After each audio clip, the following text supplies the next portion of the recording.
path in our study through the book of Isaiah. We're going to get through two chapters today, chapters 18 and 19.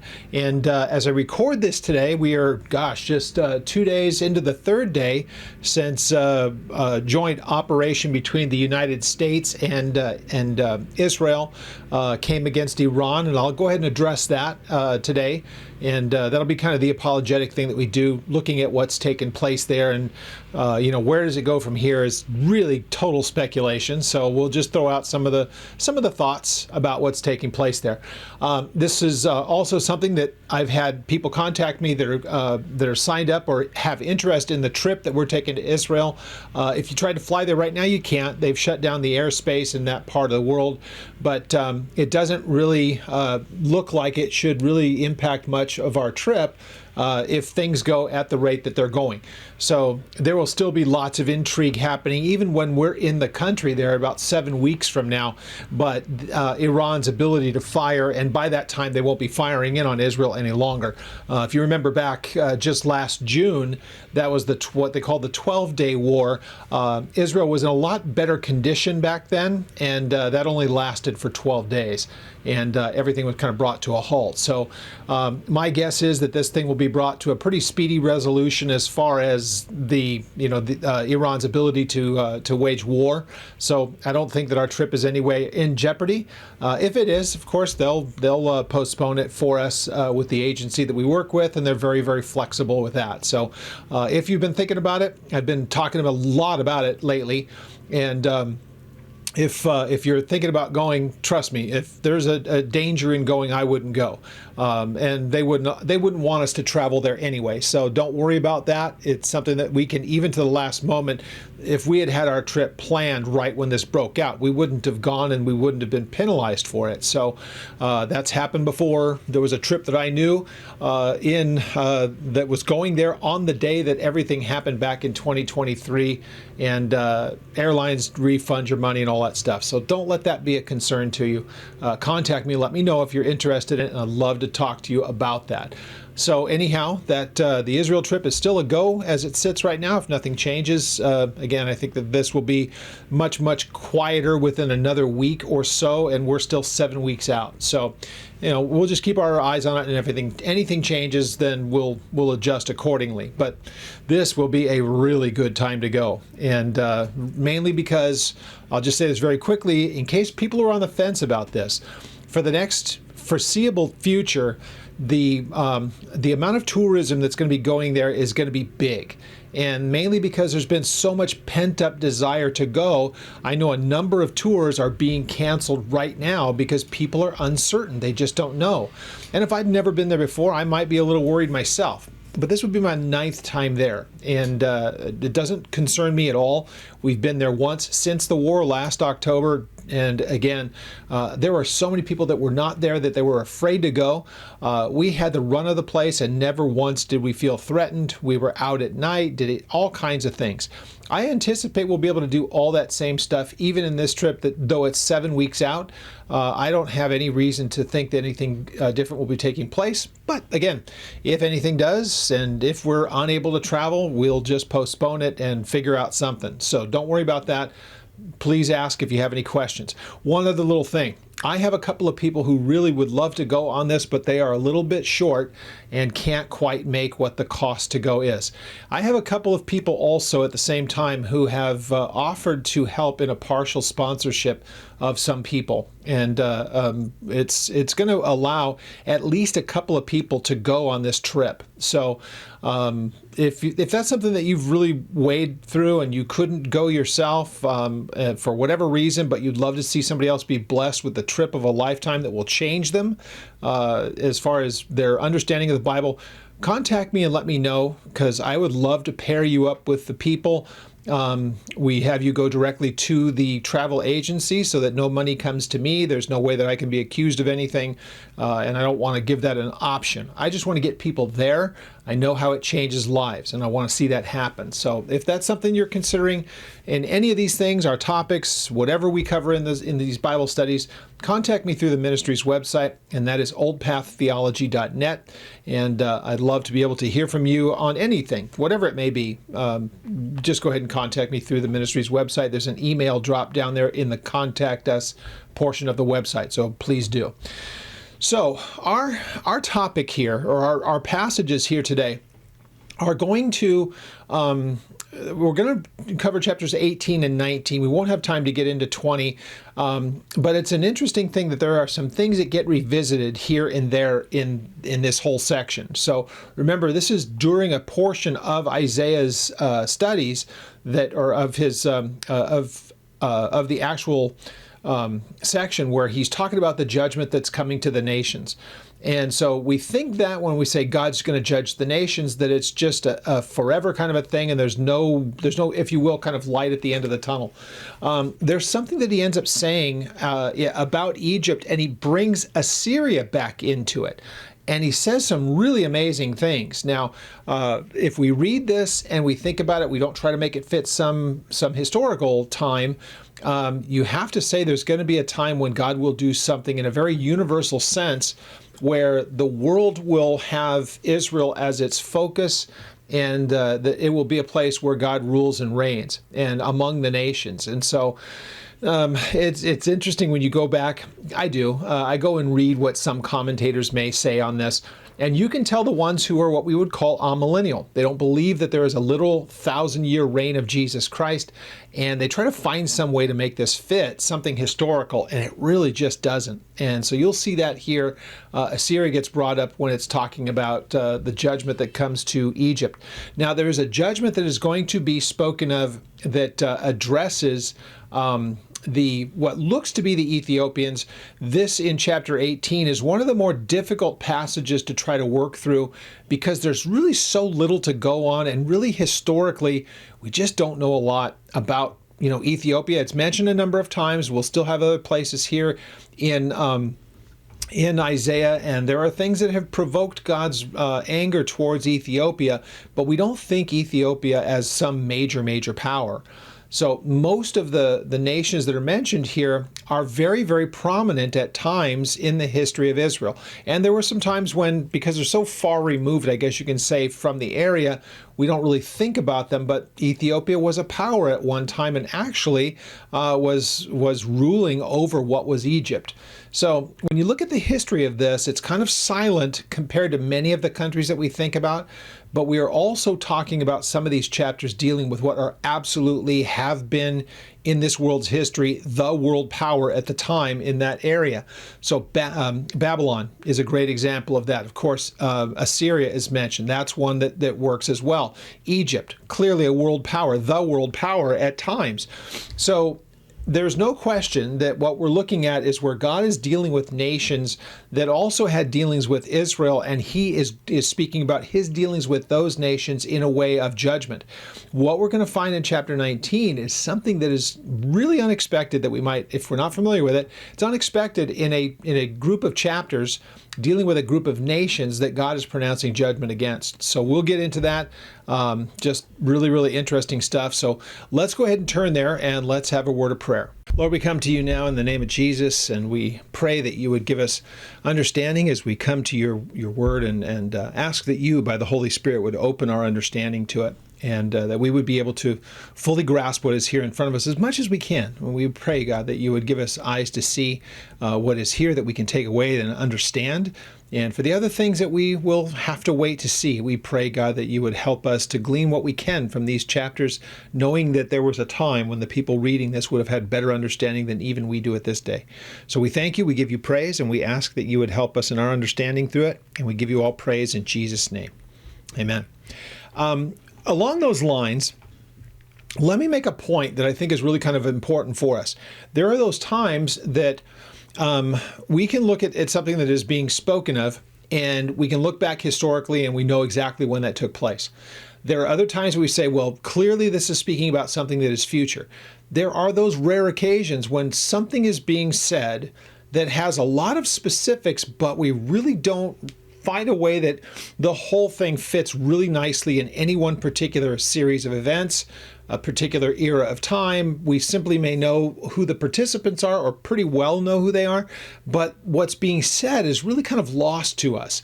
So at the time that Isaiah is writing this, it would be a much better understanding of who's being spoken of and what and how it actually worked out. How it worked out, who was involved, all that stuff would have been probably better known at Isaiah's time.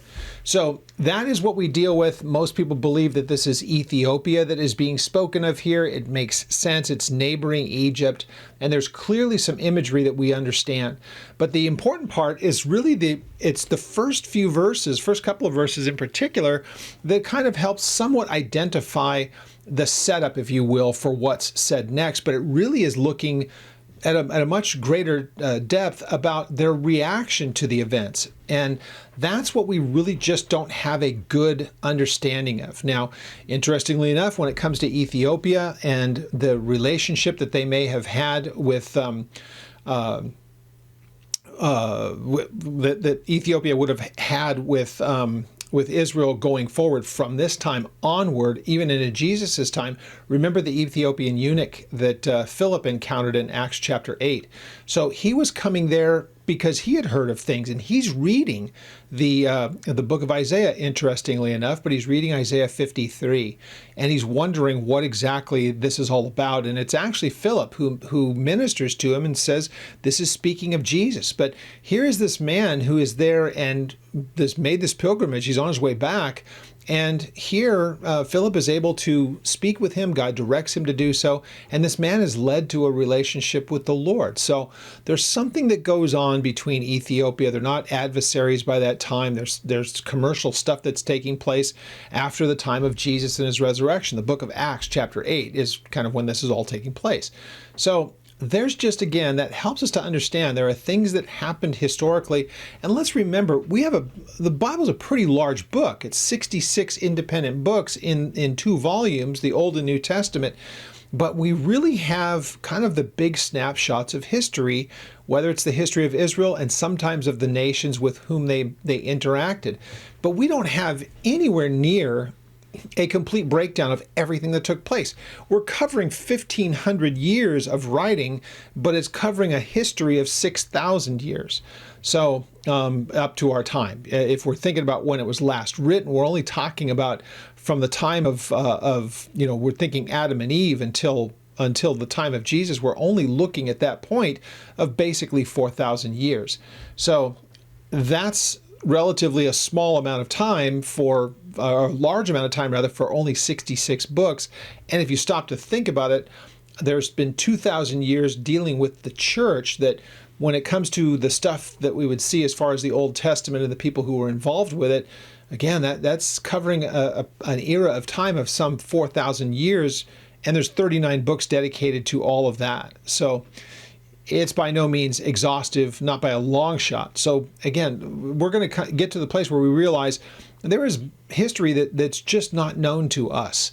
And so maybe the things that are being read here, we can understand bits and pieces of it, no problem. But to say that we have complete, full operational knowledge of every single verse of a particular chapter, this one here is a great indication that there are times that things are recorded and the people that were the original, recipients, or the people there at the time, it's going to have a much different look to them, and it'll have much more information that's pertaining to their time. So as we look at it, we see in chapter 18, we're going to read the first, we'll read the first 2 verses. So it says, "Woe to the land of shadowed, a land that is shadowed with buzzing wings, which is beyond the rivers of Ethiopia," or Cush. So beyond the rivers of Cush, which sends ambassadors by the sea, even in vessels of reed on the waters, saying, "Go, swift messengers, to a nation tall and of smooth skin, to a people terrible from their beginning onward, a nation powerful and treading down, whose land the rivers divide." So there are some who see that this is speaking about about Ethiopia to Egypt. And Egypt is going to be in our next chapter, talked about in very much specifics.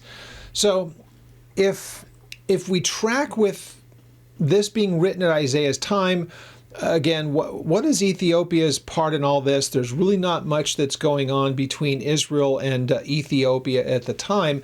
But when Isaiah's writing this, the trouble for all of the surrounding countries and ultimately the nations that have already been mentioned and will be going forward, it's the country or the nation that's making all the problem, the empire that's making all the problem for those in the world right now are the Assyrians.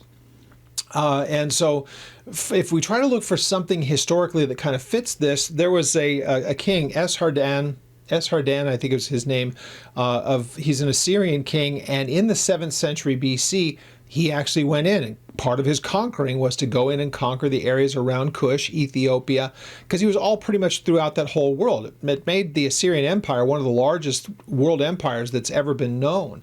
And especially even at that time, probably even more so than any other nation. So the idea that you can say that there are some historical parts to this, no problem, it would make these people from Ethiopia, these ambassadors, are going out looking for help because knowing that the Assyrians are coming. But every nation that is really in the path of Assyria is kind of in the same boat. And so there's a real concern that's here. So are they going to these people who are tall with the smooth skin? Some people see that is looking towards the people of Egypt, but remembering that Egypt and Ethiopia are neighboring, and at times Ethiopia and Egypt were being ruled by the same person. So looking at history on this whole thing, you'll find that there's disagreement among scholars because there's just not a lot to go on for two reasons. One, we don't get a lot of detail here.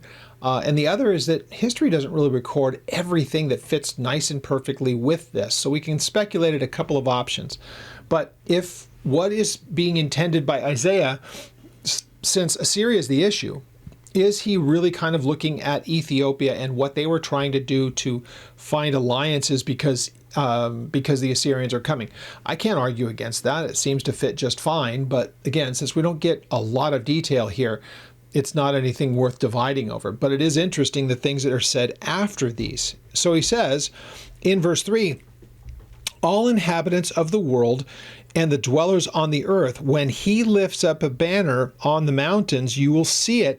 And when he blows a trumpet, you will hear it. So then there is this question, so who's the one blowing the trumpet? And who's the one who's calling them to rally together? And again, what we find is that the Lord intervenes in all of this. So there are possibilities that are here. Some say that when Assyria comes to try to plunder and he raises his banner, everybody's going to be drawn to him. Or if it's the people that are trying to come with a coalition and gather together the people and raising the banner, that people will rally to the cause. Again, none of this really can be said as being absolutely the case from history. Others would favor and say, no, if it's the Lord who's raising the banner, because he's ultimately going to be the one that crushes Assyria.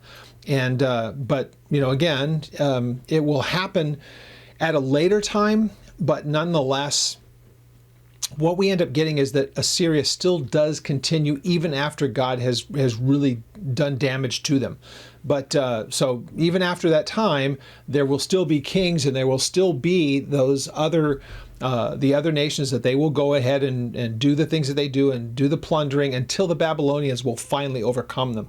So as we read all of these things, we get to verse 4. It says, "For so the Lord said to me." So this is now after all of those pronouncements of things that are really kind of hard to absolutely nail down and know for sure. We can definitely know that the kind of area, if you will, it really does cover Ethiopia into Egypt, but there seem to be two distinct persons that are mentioned here. So it works that this is Ethiopia reaching to Egypt, but ultimately here's what we see. God saying to Isaiah, I will take my rest, and I will look from my dwelling place like clear heat in sunshine, like cloud of dew in the heat of the harvest. And so here's God. People are troubled by all this stuff, but God says, I'm going to rest myself in Jerusalem, in that area, in Judah, and in those that place that is, it was chosen by him. If you remember, God said, I have chosen this place to bear my name. So he says, I will take my rest. I will take my rest and I will look from my dwelling place. Again, so we're talking about Jerusalem. We're talking about the temple by this time. It's already been built. All that stuff is already in place. So he says this, for before the harvest, when the bud is perfect and the sour grape is ripening in the flower, he will both cast off the sprigs and the pruning hooks, and he will take away and cut down the branches. They will be left together for the mountain birds of prey and for the beasts of the earth. The birds of prey will summer in them, and all the beasts of the earth will winter in them. And so this is a way of pronouncing judgment. And if it is, as I've kind of laid it out, and as most, I guess you could say, most people in scholarship would kind of agree, since we're not given for sure information here, this would be, you could make the case for this historically, that this is being said about how ultimately Assyria will be taken down, and God will see to it, whether it was really the things that happened with Sennacherib or decades later when it came to ultimately the fall of the Assyrians at the hands of the Babylonians. Even they couldn't hold on to Egypt and to Ethiopia any longer. That happened about 10 years after the kind of the plundering of Ethiopia. There was a king known as Ashurbanipal. And by his time, he kind of lost his grip on that whole part of northern Africa because of things happening elsewhere in the world. And not long after that, you're talking about the Babylonians coming in anyway. So if that's what's being said here, God is basically saying all of the things of Assyria will ultimately be a place of, after their fall, that people will be able to go in and take things from that, and they'll just dwell in all of the efforts and everything that Assyria has done. It will fall into the hands of another. And notice this. Now, in that day, or at that time rather, a present will be brought to the Lord of hosts from a people tall and smooth of skin, and from a people terrible from their beginning onward, which would be this. It fits as well as anything, speaking of Egypt, based on historians, when they're giving basically the characteristic, what they looked like as far as Ethiopia and Egypt were concerned, their people. So that fits here. I won't try to look for an alternate explanation. That works fine. But these people, ultimately, they will realize that it's God who had done this. And so it will be at that time that they will bring the nation powerful and treading down, whose lands and rivers divide, to a place of the name of the Lord of hosts, to Mount Zion. So there will be a recognition that it is God who has intervened in this, and they will themselves come and they will pay homage to him. Now, it's hard to picture that with Egypt, but you can maybe get a little bit of a glimpse at it being Ethiopia, because again, there does seem to be something. There's something to it, I think, you can make the case, that there are people that were coming back and forth from there by the time that the book of Acts comes around. So that's still, you figure that's still basically almost 700 years down the road. Yeah, I figure 700 years down the road, but something takes place there. Ethiopia is kind of at that place of not being so antagonistic, if you will. So anyway, it seems to fit, but you can't really hang your hat on it saying it's just easily tracked down history, because it's just genuinely not. Now, what we have in chapter 19 has some other information to it. So Egypt is not really speaking, there's not a whole lot that's being said about Egypt here, or really Ethiopia for that matter. There's just that they bring a gift when they see that it's the Lord who's intervened, and whoever this is that they're trying to have a coalition against, more than likely Assyria, when they're brought down, there's this relief and there's this gratitude showed towards God. Chapter 19, interestingly enough, it is said of Egypt, and it's really, really harsh what's being said, but it's incredible what ends up being said afterwards when God does this restoration. So the first 15 verses of chapter 19 is really laying out some pretty horrible things that are going to be happening to Egypt.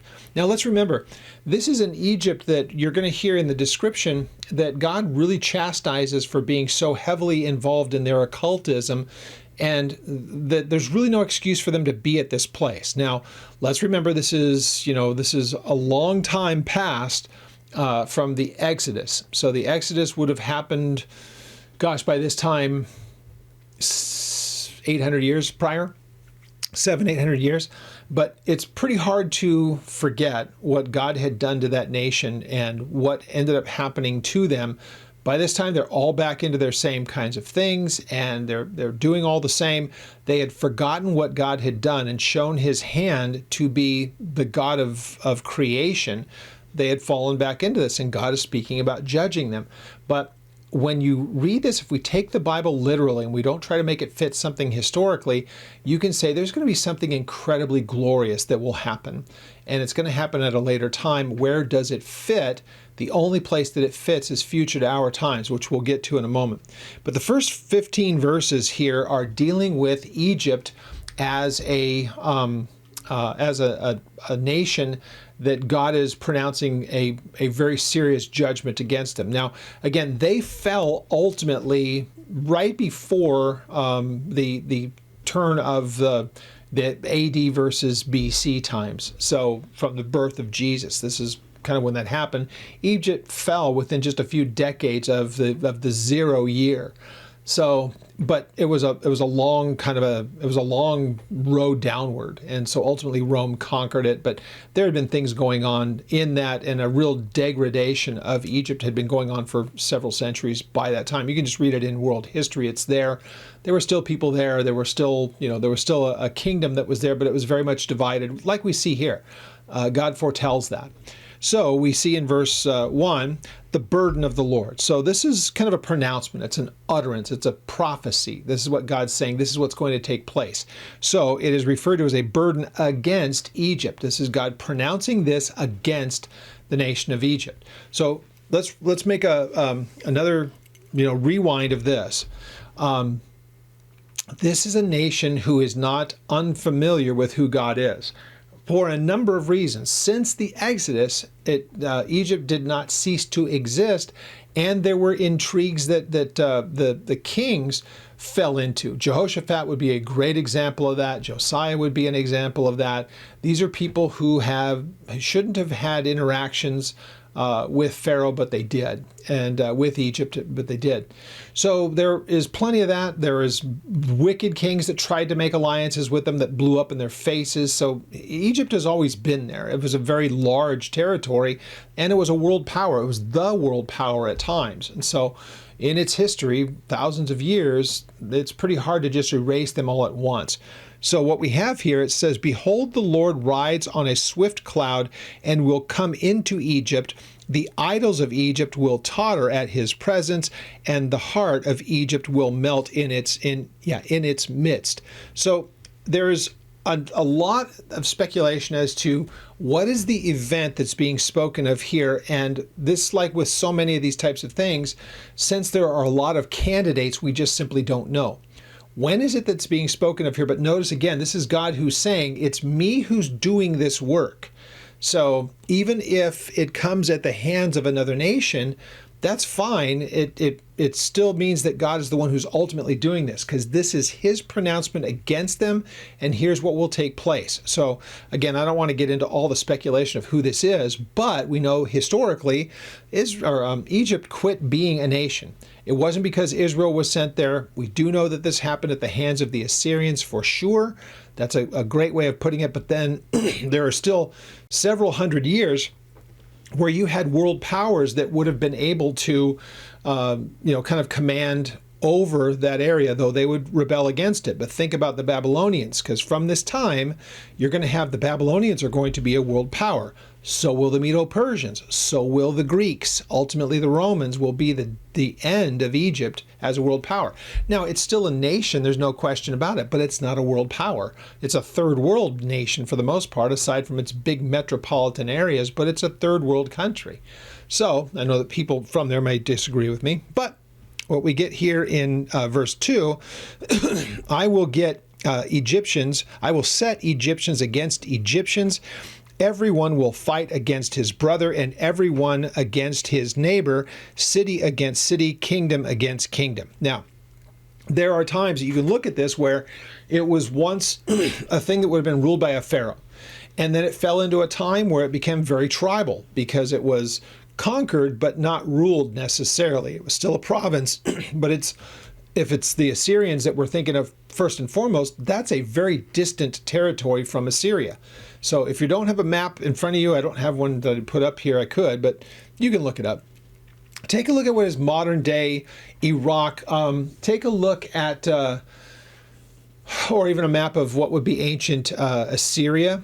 And then look where Egypt is relative to that, and you'll see it's an enormous amount of territory that you would have to come across. It's modern day. You'd have to go through modern day portions of Iran and Saudi Arabia. You'd have to go through a lot of distant territories to get to it. So yeah, you may have been able to conquer it, or it may answer to you, but you're still going to have it become very, very tribal. They're not going to have people running the place. It's going to happen among the people. So history does tell us that that's what took place. And at times you would have consolidation of power, stronger areas of different tribes and people who would rule over them. You had kind of a north and a south thing. All of this is pretty easy to go ahead and look at the dynasties of Egypt. If it's something that you're interested, it's pretty fascinating history, but we're not going to go into a lot of it here. But you can look back over those hundreds and hundreds of years from the time that they went from being the world power to their ultimate demise. It spans hundreds and hundreds of years that we would have in biblical history. It goes back way further beyond that in world history. So if it's something that you want to undertake as a study, it's interesting, but it's not, it'll be a distraction from what we're doing here. So it says, verse 3, the spirit of Egypt will fall in its midst. I will destroy their counsel. So notice who this is that's speaking. Who did this and how it was done, when this was done, is almost secondary at this point because we don't get those details. But what we do understand is who is behind it. So when you see their counsels, it means that that thing that they will lean upon, their own wisdom, what they think is the right course of action as they take counsel together to do what they think that they should do. That's what's being spoken of here. So here's where God says, the spirit of Egypt will fall in its midst. I will destroy their counsel. I'll bring it to nothing. Their wise people making their plans will come to nothing. God will see to it that happens. So we read this, and they will consult the idols and the charmers, the mediums and the sorcerers, and the Egyptians I will give into the hands of a cruel master. This part seems to fit very nicely with the one that I had spoken of earlier. Esarhaddon would be a great example of this, probably the most harsh from this point in time onward of a king who would do what is being spoken of here. So here is a time when Egypt is being threatened. God sends upon them the ability where they can't really do much in the way of defending themselves, and he's using, if we're accurate on the history, God is using Assyria as his instrument to judge them. So there were people living in what is the empire of Assyria when Egypt was at its pinnacle. That's always been the case, but they weren't necessarily the world power. So there was a time when people would have looked to the pharaohs in Egypt as being kind of the world power. Now at this point, there's another one that's coming in and laying waste to them. So you can go through and look at, if you look at the wars against Egypt that began to really, really weaken it, it started with the Assyrians. And then it worked for hundreds of years, kind of just more and more kind of whittling away at it until the Romans finally took them. So here God is the one who says, yeah, all that's going on and there's people that are doing these things, but they're doing it because I'm putting them in the place to do these things. It's God who's in charge of all of this. So it says, and the Egyptians I will give into the hand of a cruel master, and a fierce king will rule over them, says the Lord of hosts, which is a kind of a military term. So I will use a nation of military people to come and take out what is Egypt that used to be the big kid on the block, and they are going to do it. I'm the one who's commanding this, is what God is basically saying. So it says, the waters will fall from the sea. Now, let's remember the imagery that's being used here and what they would have seen it. Now, when it would get to its really widened expanse, the Nile is massive, and it could be referred to as a sea. So even the Egyptians would refer to it at times as the sea, depending on where it's really, really wide. It's just a massive body of water as it flows.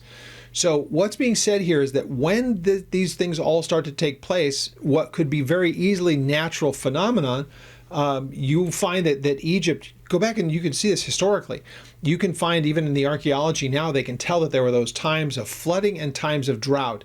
And there would be this, that would happen pretty much on an annual basis. There was the high levels that would come, of course, when rains are coming and all the rest of it, and the Nile would swell. But it had to have a pretty common track, or else they couldn't plant if the water was too high for too long, or if it didn't get in and take care of the land and soften it up. Again, if there was drought, there's a problem. If there's too much water, again, it's a problem. Famine comes in. So people would look at this and say, well, it's natural phenomena. Okay, but God's pronouncing that when all this happens, it will be during that time. God's the one who governs the phenomenon. Now, some people may have trouble with that. Personally, I don't. I can look at other places in the Bible where it says that God caused the sun to stand still during the long day of Joshua. So if you're not familiar with it, look up the long day of Joshua. And people would look at that and say, I don't know if you understand cosmologically what would happen if God stopped the rotation of the solar system and the sun, making it stand still, the radiation that would come, all the different things that they would say, all of it completely, absolutely 100% legitimate. If everything happened like we're talking about and God's not the one doing it, it's cataclysmic in ways we can't even understand. But if God, who created everything, decides to make the sun stand still in the sky, literally, if he stops the entirety of the solar system and everything in its motion, it's not a problem for him. He's the one who spoke it into existence. It is subject to him. Well, what about all the phenomena? What about the waters? What about this? What about that? What about it? He would govern all of those things. It's not like he makes it stand still and forgets that there might be this other phenomena that would be catastrophic. He's got it all in his control. So do I have a problem with that at all? God stopping the sun in its track? Maybe stopping the rotation of the earth, or somehow, some way he does whatever he does to make a day extend while he's doing something here on earth? I have no problems with that for a nanosecond. God is the one who governs all those things. He is not governed by physics. He is the creator of physics. So I have no problems with that. We call it a miracle. I'm not troubled by that. So the waters will fall from the sea, verse 5, and the river will be wasted and dried up. The rivers will turn foul. The brooks of defense will be emptied and dried up, and the reeds and the rushes will wither. The papyrus reeds by the river, by the mouth of the river, and everything sown by the river will wither. It will be driven away, and it will be no more. So these are all the collateral things that could happen just by the normal course of water. It can be higher at sometimes, lower at sometimes, but on a normal track, they expect that. The water level is going to rise at a particular time in the year, and it'll be lower at other times. They made their whole society around that. Again, archaeology shows this. It's pretty interesting when you get to those the programs that talk about it. But it's fascinating that this had been going on again for generations. So they kind of knew what's the dry season, what's the wet season, when can we expect the higher levels, when can we expect the lower. They know all that. It's when that is changed in a very, very pronounced way, which is being spoken of here, the collateral damage to everything that they know. If it's exceptionally bad, it's catastrophic. We're reading about a catastrophic event here that God has, and it happens simultaneously when it's being plundered and when it's being destroyed and when it's being conquered, I guess you can say. So all this is happening around the same series of events. So it says, the papyrus reeds, verse 7, by the river and by the mouth of the river, everything sown in the river will wither, be driven away, and it will be no more.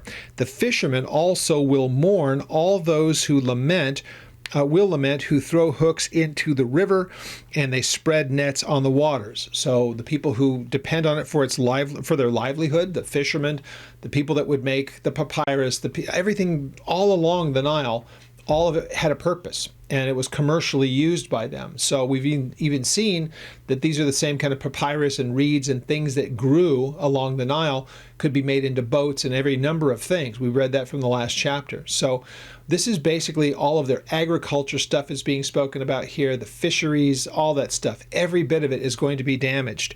Moreover, those who work in flax and those who weave fine fabrics will be ashamed. And ashamed just means like it's not something that they have have not because of something that they have done, but they'll be brought to a place of uselessness. They're shamed. There's nothing for them to do. As we read on, it says basically that, and its foundations will be broken, and all who make wages will be troubled of soul. So the nation itself, at the very core, everything that makes it function is going to come to a grinding halt. That's kind of, if you're looking at this and you pretty much just say, okay, if I understand what's being said here, you're talking about a nation and everything that makes it possible to continue on gets brought to a halt for this time and what's taking place here. It's bad enough it's being plundered and conquered, but now there's all kinds of natural phenomenon as well that brings it to its knees. So in verse 11 it says, "Now surely the princes of Zoan are fools, and Pharaoh's wise counselors give foolish counsel." So Zoan is also known as Tanis. And so if you're looking at the tributaries that looking from your direction, if you're thinking about the Nile and as it goes up into the Mediterranean Sea and empties out there, Tanis would be up over here. Zoan would be up in this area. There's a number of tributaries, and they all kind of split off going up to the Mediterranean, several of them. And then the Nile runs, kind of as a single until it splits out. So we're talking about well up into the northeastern portion of Egypt as it's starting to make its way out towards the Mediterranean. That's Zoan. And another one will be mentioned here in just a moment. So it says, the princes of Zoan are fools, and the princes would be the kind of the nobility, and it says that they're fools. Pharaoh's wise counselors give foolish counsel. So God confounds it, as we're going to find out here in a moment. So the people that Pharaoh would bring to him who would have this, what they would see as wise counsel, wise in their own eyes, it would even be seen by those who trusted them that these guys don't know anything. So God would never look at them as being anything representative of his kind of oracles and his kind of spokesmen, his prophets. These are just people that work in that pagan society and are seen by those people as knowing and having understanding. And even those people will look at them and go, these guys haven't got a clue. So he says, how do you say to the Pharaoh? So he's kind of a mockery of these prophets, or whatever you want to call them, these counselors. These are the ones, how do you say to Pharaoh, how are you able to make this claim to him that I'm the son of the wise or the son of ancient kings? Because you can't give him anything useful. He's coming to you asking for things, and you can't give him anything of use. No matter how much you try to point to your pedigree, you are useless to him. And so it's kind of almost like a mockery of them. So where are they? Where are your wise men? This is God speaking. Let them tell you now, and let them know what the Lord of hosts has proposed against Egypt. So even at that point, it's like, ask them if they really are who they say they are. Have them quote me on what I'm about to do. So it's, again, if you're reading this from the children of Israel's point of view, this is God basically standing up and saying, here's what I'm going to do. Now I'm going to do this. God would say, I'm doing this because I'm judging them. But of course, in the back of it, there's also Israel who knows that this is the one who goes before them. And now here, there's an accounting that's taking place here, and God's pronouncing judgment on Egypt for everything that they have done. Again, this is a nation who has no excuses. They did the things that they did. Remember when it was a time that Joseph was there, they prospered, and it was known why they prospered, because he was the son of Jacob, and all the way back to Abraham. So it's not as though they didn't understand. They have simply left that in their rebellion, and now God is basically he's settling accounts here. So we read in verse 13, the princes of Zoan they have become fools. He mentions that again. Again, this is Tanis up in the north. And then further down, the princes of Noph are deceived. This would be what we would call Memphis, the city of Memphis. So further down the Nile, still up in the north of Egypt, but further down south from Tanis, south and to the west. But Memphis is what's being spoken of here. They have become fools. So it's a reiteration. The princes of Noph are deceived, and this the deception is that they've basically been seduced into error. So all these wise men, all these people who've given counsel that have been followed all this time, they're so, God confounds them so much that everything that they say, nobody takes it seriously. It just becomes almost a joke. So he says this: the princes of Noph are deceived. They also they have also deluded Egypt, and the delusion that they have is it's that place of like being put into a place of stupor. And so that, this is the end result of what they've done. By the things that they've said, the sickness, if you will, that comes from it, it's kind of shown in some pretty graphic detail here. The princes of Zoan, verse 13, have become fools. The princes of Noph are deceived, and they have also deluded Egypt, those who are the mainstay of the tribes. And a mainstay in this case would be like the cornerstone.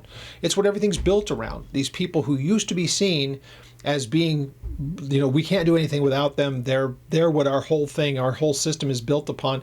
They're just brought to nothing ultimately. And so basically it's because God is exposing them for who they are, and everything that they had depended on in the past evades them. They aren't able to function in the way that they had functioned before. So verse 14 tells us this: the Lord has mingled a perverse spirit among them. And the perverseness is just, it's again disorienting. It's kind of like they're staggering around, and so of mind and of spirit and all the rest of that stuff. So he's giving you imagery, and listen to the rest of it because it's pretty messy. The Lord has mingled a perverse spirit in her midst, and they have cursed Egypt to error in all of her work. So they followed the things that they had said to this point, and it's leading to the destruction of the nation. As a drunken man staggers in his vomit. So that idea of a person that the nation itself and the prophets themselves, the soothsayers, the magicians, they have a number of different titles, but basically they're pagan priests, if you will. All of those people, what the things that they say have not only caused it in themselves, but the people who are listening to them, it's like looking at a guy who's completely like struggling to stand up because he's dizzy, and he's thrown up all over himself, and he's staggering around in his own vomit, just pelted with it. The picture here is pretty staggering, right? So it says, verse 15, neither will there be any work for Egypt which the head or the tail, the palm branch or the bulrush may do. So from top to bottom, it doesn't just affect the common person, but it affects everyone. So that the great and small, when this happens, basically the nation for this time will kind of cease to function. So even when you have the great and the mighty, or just the lowly day-to-day person, they're all affected by it in the same way. There's nothing for them to do.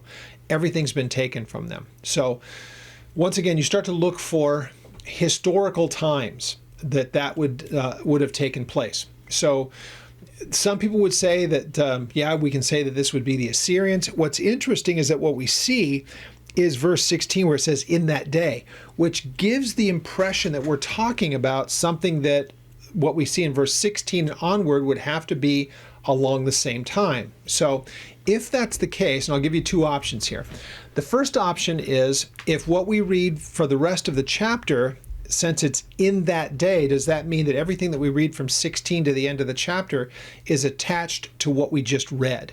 And if that's the case, then none of this is historical, because the stuff that is here in the future part of this, or what's happening from 16 on, has no biblical precedent, zero, nothing that you can point to.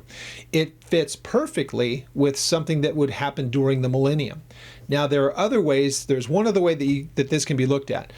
It would say in that day doesn't necessarily connect it to what we read in the first 15 verses, but it's really looking forward, and it jumps in history from what would have happened, let's figure 2,700 years ago, roughly, just again, round figures, 2,700 years ago, 26 to 27.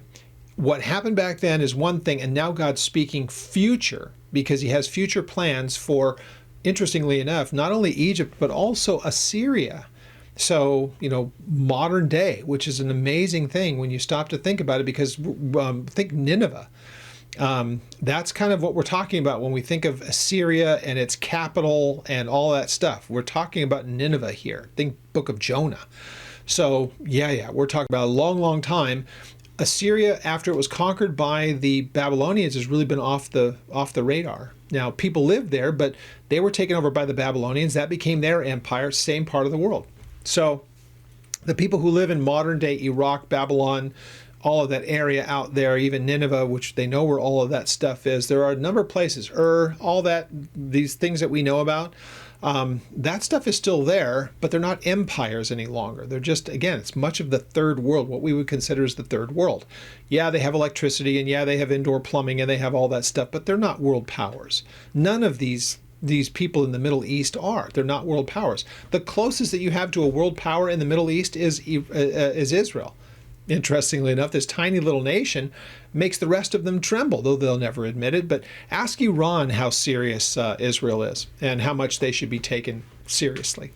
So let that one sink in. As we look at this, though, there is something that is said in the closing verses of this, and I would say that if I'm okay with saying the first 15 verses are talking about something historical. When God says in that day, he's talking about in the day of the Lord and in that time of what would become the millennium after the Lord returns. Because there's some stuff said here that just absolutely cannot possibly fit anywhere in history. Interesting, though, you can find people that try to make it fit there, the amillennialists. And an amillennial person is one who says there's no literal 1,000-year reign of Jesus Christ. They would have to say this is happening in our modern day. That's the only way that this could fit. So to see them torture this passage is really sad. So let's just go ahead and read it. Verse 16 says, "Now in that day Egypt will be like a woman, and will be afraid and fear because of the wavering of the hand of the Lord of hosts, which he waves over it." Now there are even some who would say that verse 16 and 17 is really supposed to be more attached to what we just read. And okay, I'll be okay with that as well. "And the land of Judah will be a terror to Egypt. Everyone who makes mention of it will be afraid in himself because of the counsel of the Lord of hosts, which he has determined against it." So if this fits into the Old Testament sense, it would really only be mainly because Israel could have still been seen as a regional power that was on the wane, of course, because by this time they are being run by wicked kings and the north is on its last legs. But at the time when it was David and into Solomon, you could say, yeah, the nations may have very much been fearful of what could happen if they tried to oppose Israel. But we're talking about Egypt and into that area there. So, does it fit? Okay, people can make the case that there may have been a fearfulness in the land of Egypt at the hands of Judah at this time, because again, remember, there's kind of a change of topic here. What would have more than likely been what happens to Egypt would have been at the hands of the Assyrians. That fits historically. Doesn't happen at the hands of Judah. They didn't make war against them in the same way, and they didn't bring about their fall. But here it sure seems like of all the places and all the people that they could fear, there's a fear that Egypt has of Judah. When would that be? So when we say Judah, let's also think Jerusalem, let's think the king, let's think the kingdom, all that kind of stuff. We do know that there will be nations in that 1,000 years when Jesus returns to the earth and sets up his kingdom. Not everyone who is alive on the earth is going to be a believer, but they will be subject to the King of Kings. So we know that not all will come to him in faith. We know that because there will be a rebellion at the end of the 1,000 years. So people will be alive. It'll be a kind of a creation that's never been seen before.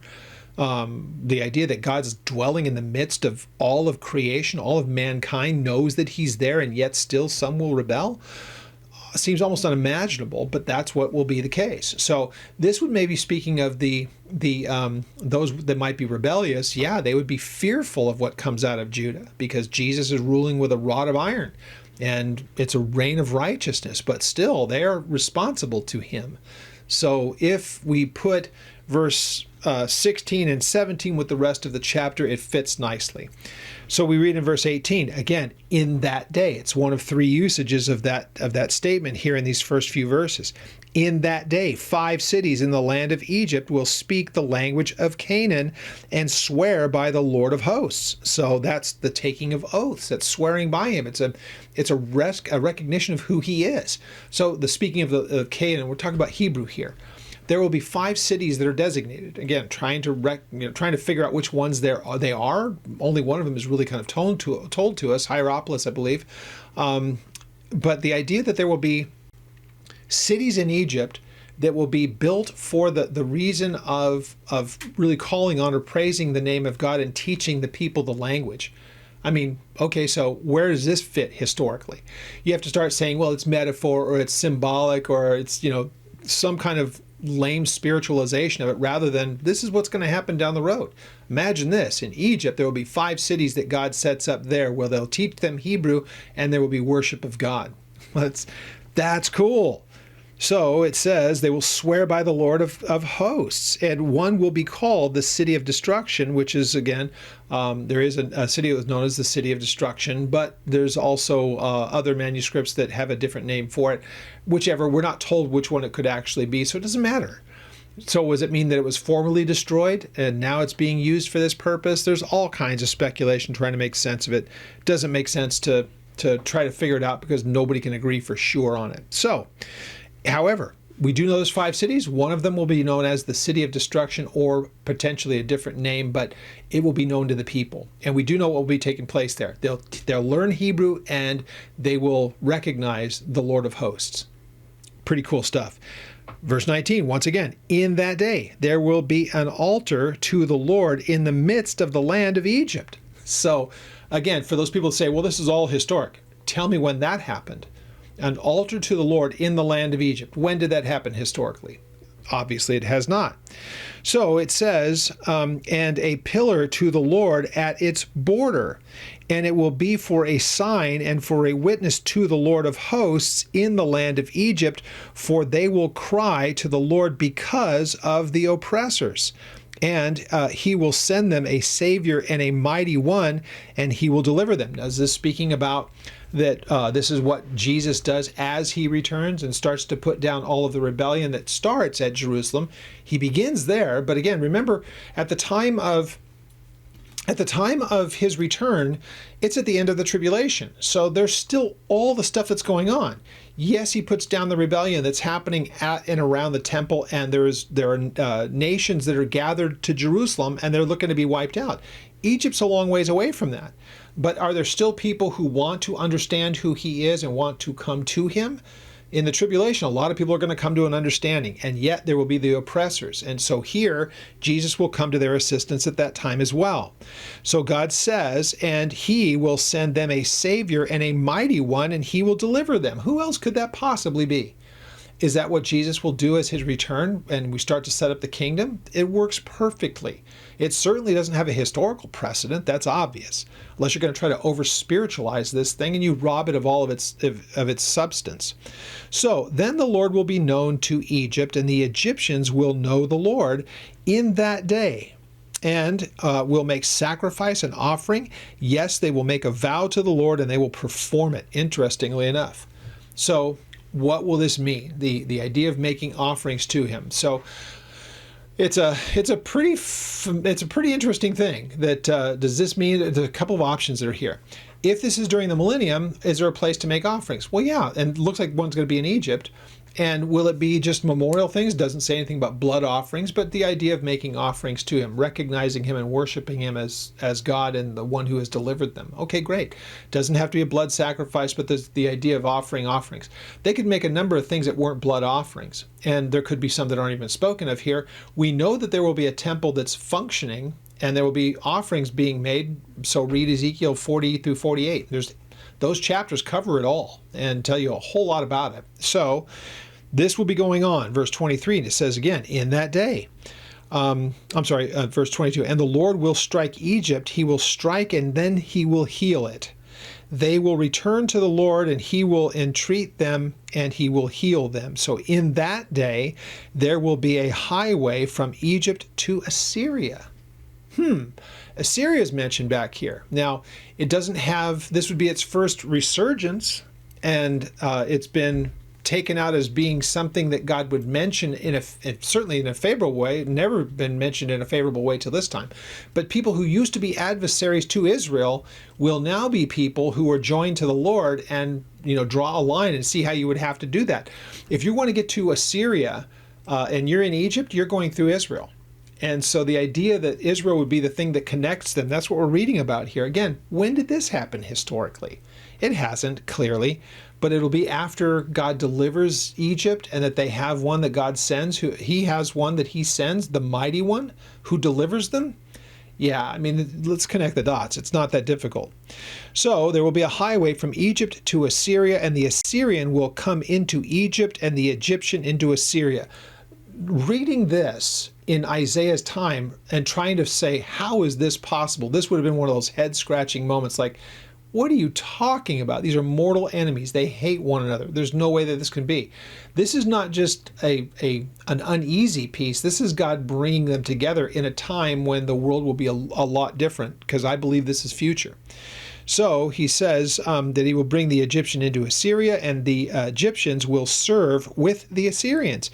In that day, Israel will be one of three with Egypt and with Assyria, and a blessing in the midst of the land. Now, as you read that, again, I don't think that God is saying these things and trying to make us look at it and say, how do we find out and spiritualize that? He gives way too many specifics here.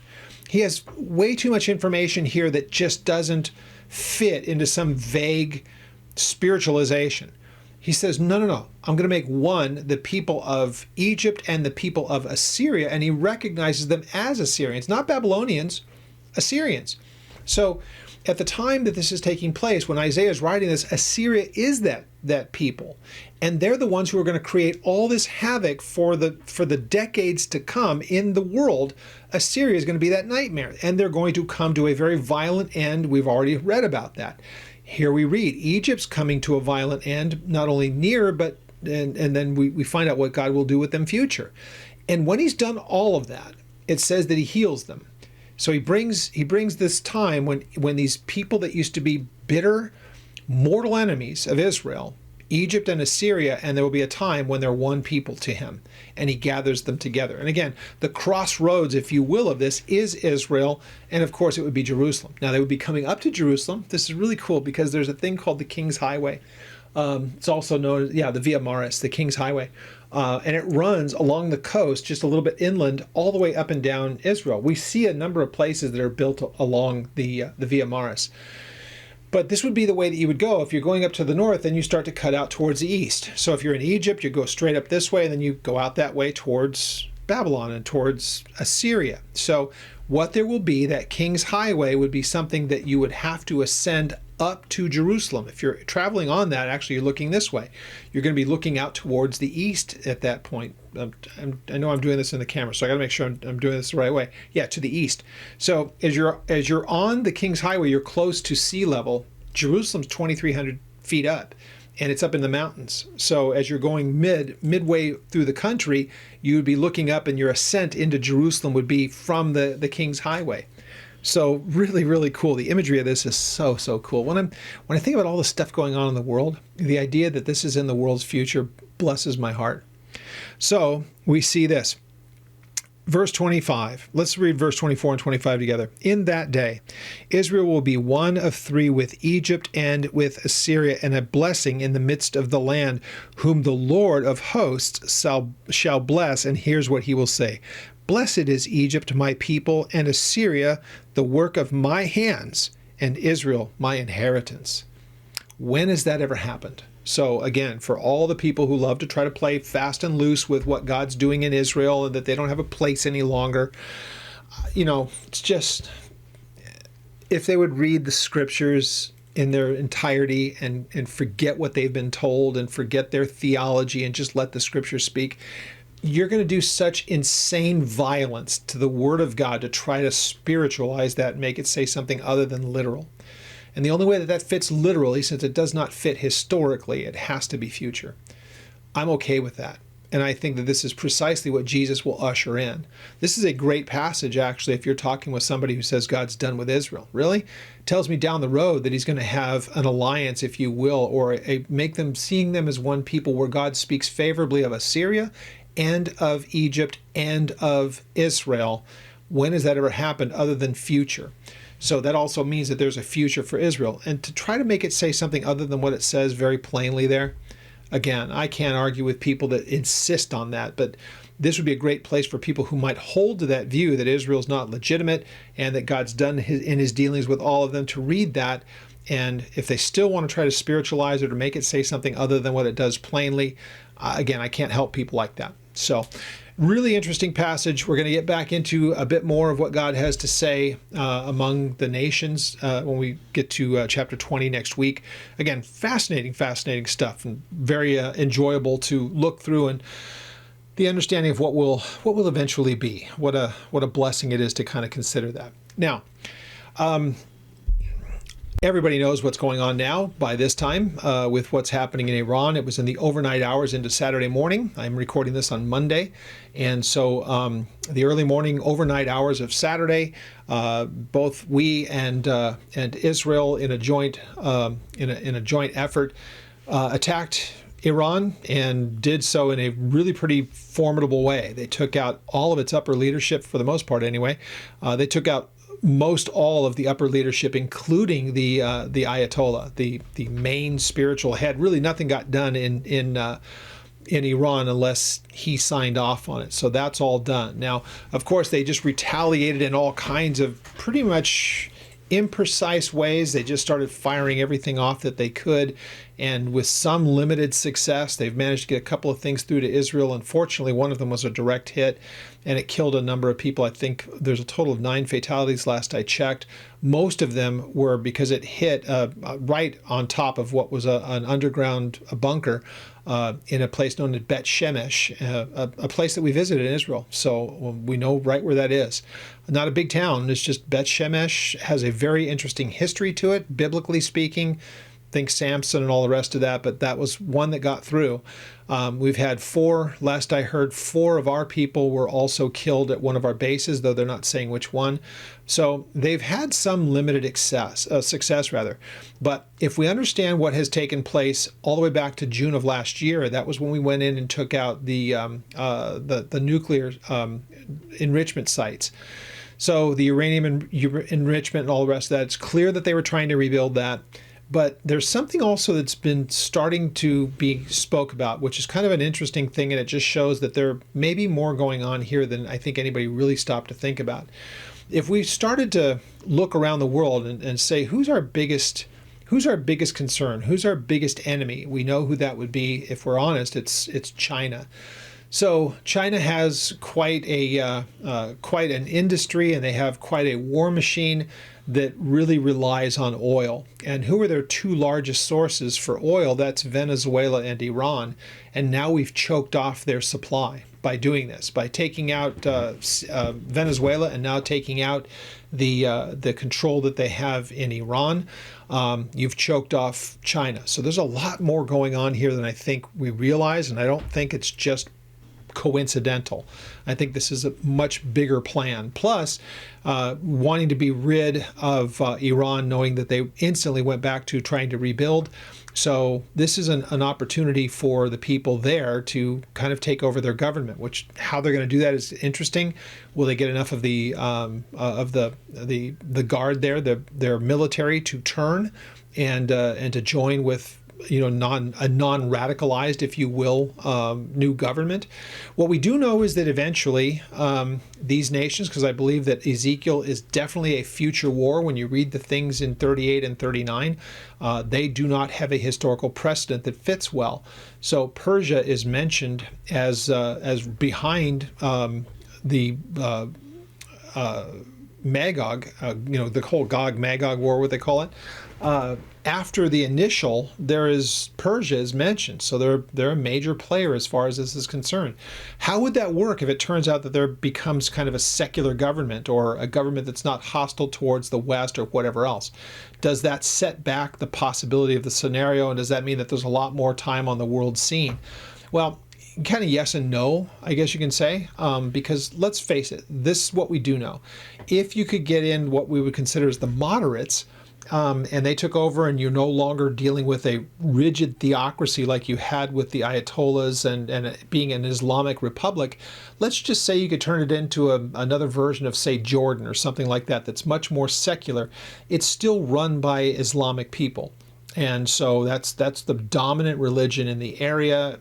You can't get away from that. There's 1.5 billion Muslims on the planet, basically, and that's a concentration of it there. So when God decides to flip that switch, I don't care who's in charge, they're mentioned as part of that coalition. And that coalition, when you look at all the potential countries that are involved with it, they're even on different continents. But what you can see when you look at the map of the nations that we do know for sure are going to be there, Islam is kind of the driving force in all of them, whether it's the population or even the governments themselves. So when God flips that switch, it won't take long for them all to turn. So it can be at a time when really the world thinks that it has peace, and the world is less peaceful when there is an Ayatollah running the show in Iran.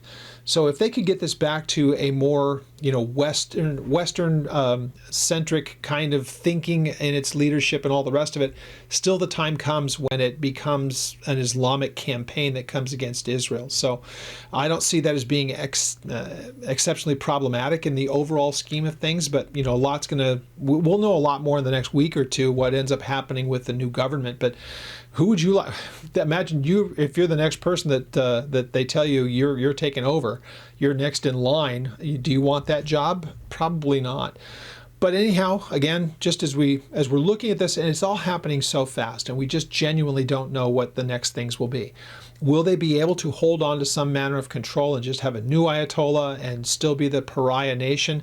That kind of looks like it's not necessarily going to work. Even some of their, what we might call as somewhat allies or people that weren't totally against them have turned against them because they started firing on those countries too. So it's gotten to the point where nobody wants to see what has been exist any longer. Radicalized Muslims in other parts of the world might feel differently, but not in big enough numbers to really prop them up. So what happens going forward is really anybody's guess.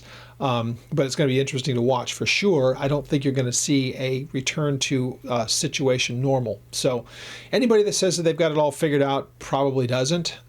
They can start talking about the military precision of it.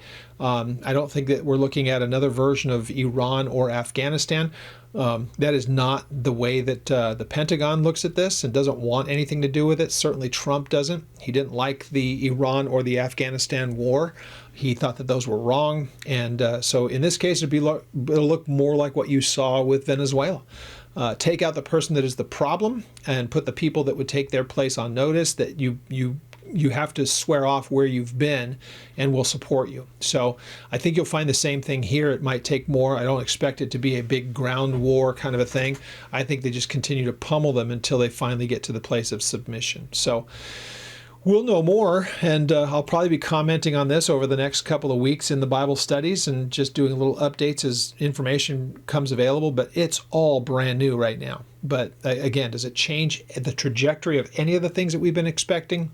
For me, not at all. Because again, when all that stuff happens, let's face it, what we do know from the scriptures, if you are not a born-again believer in Jesus Christ, you're not indwelt by the Holy Spirit, then you're not his. So the people that belong to the Lord, they're a very obvious group of people. You have everybody else who believe any number of different things. But we do know this, and this is why people, I don't know if they've ever really thought through this. Eventually, they will all rally around one man. We would call him the Antichrist. And some people say that's ridiculous because you have atheists and you have Buddhists and Hindus and Muslims and all these different things. What makes you think that they're going to all gather around somebody that's different and outside of their beliefs? Simple, because the devil owns them already. He's just going to sell them a brand new lie and they'll buy it. So it's an easy thing. It's not even difficult to try to figure out.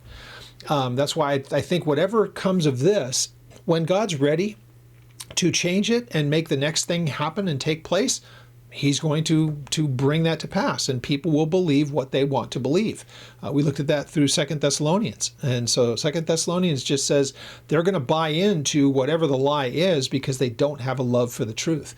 So the Christian, the believer in Jesus, has a love for the truth, but we also have a very small number relative to the 8 billion plus people that call this place home.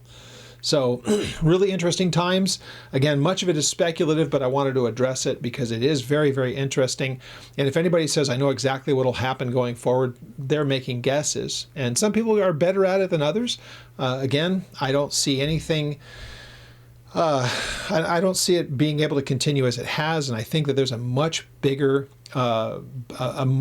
game going on here than I think most people know. And again, I think this is done to cripple China, which is an interesting topic as well. But by taking out Venezuela and now followed by Iran, plus making that whole area of the world safer, dealing with the Middle East, you're also choking off the ability for China to do some of the things that they do, because they're very dependent upon petroleum. And now the United States is making their supply harder to come by. And so where are they going to buy this? They were buying it black market, and they were trying to get it from Venezuela. That's been shut off now, obviously. But now they have their second source completely cut off. So going to be interesting to watch. They're the ones who've been really quiet during this whole thing.